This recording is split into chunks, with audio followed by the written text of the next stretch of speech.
In approximately 1 year from now, I intend on graduating from North Park University with a degree in communications. And that I can say with confidence. But beyond that 1 year date, beyond the graduation, I don't really have much confidence in what I'm going to do. I have so many ideas that brew in my head day to day, and they change, but I try to keep them realistic, grounded. I try not to make them so outlandish for myself, such as being a CEO of a Fortune 500 company, or just being an Oscar winner, being an astronaut even. Those are things that I can't see myself doing, so I don't really put much thought into it. But there are more realistic things that I can see myself doing. Working in an office, being some sort of leader or mentor in the workplace, maybe even a teacher. These are things that I see as realistic. So those are the ideas that I just try to keep thinking of. But my issue with these ideas is that I feel like I'm not good enough to execute them. I feel like I may not be well qualified for the job. I maybe see other people around me and I go, they got it all figured out. They can do anything that they set their sights on. And that's my problem. That's my issue, is I'm too hard on myself. I don't believe in myself too much. I kind of see myself as fraudulent. This is a case of imposter syndrome. Well, you may not have ever heard of it. Once I explain it, you'll start to think that maybe I've experienced it in some way, shape, or form. So, what is imposter syndrome? According to Merriam-Webster, imposter syndrome is commonly understood as a false and sometimes crippling belief that one's successes are a product of luck or fraud rather than skill. The term was conceived by two American psychologists, Pauline Clance and Suzanne Imes, who published an article called The Imposter Phenomenon in High Achieving Women. Not everyone has the same experience with imposter syndrome, although it does affect many people. There's different types of imposter syndrome that exist and should be examined to understand more about yourself. So there's being the perfectionist. It's where you aim too high and maybe you have a little bit of regret, self-doubt when you come up short. You feel bad for shooting for the moon when you don't really leave the atmosphere.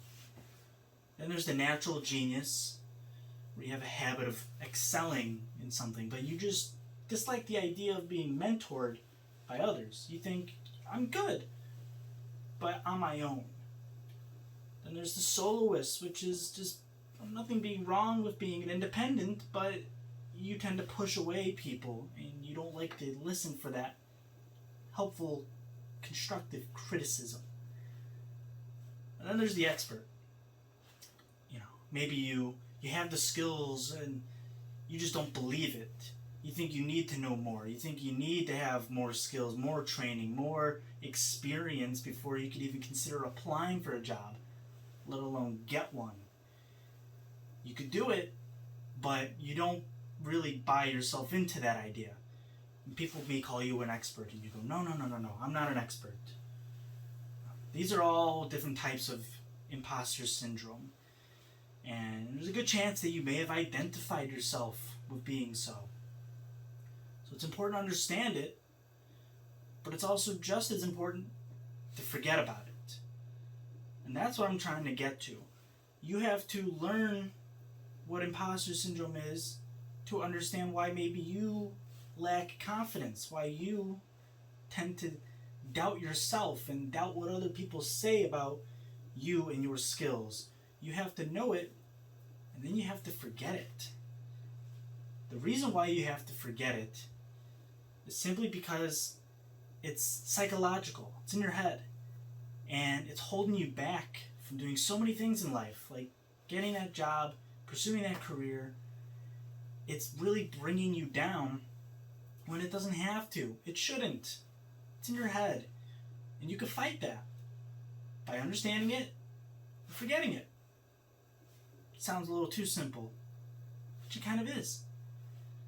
See, the next time you disagree with what someone says about you, maybe someone comes up to you and says, wow, you're so smart and you're really capable of doing this type of job and you're very qualified to do such a thing. Don't respond with, I don't think so. I don't really know anything. I'm not good with this stuff. I don't know how to do this. That's not me. I don't know it. Don't say that. What you should be saying is, well, thank you for noticing. I try my best and I try to learn and I just try to learn from my mistakes as well. So thank you very much. You should take those compliments. You should take that constructive criticism. You should take it at face value and just use it. We should always use these things because it makes us better at who we are. If someone says you're a perfectionist or you're an expert or you're a natural genius, say yes, don't say no, because if you keep saying no, then it'll become true. And the truth is, people will see you for who you are. So, don't be an imposter. Be yourself. Thank you.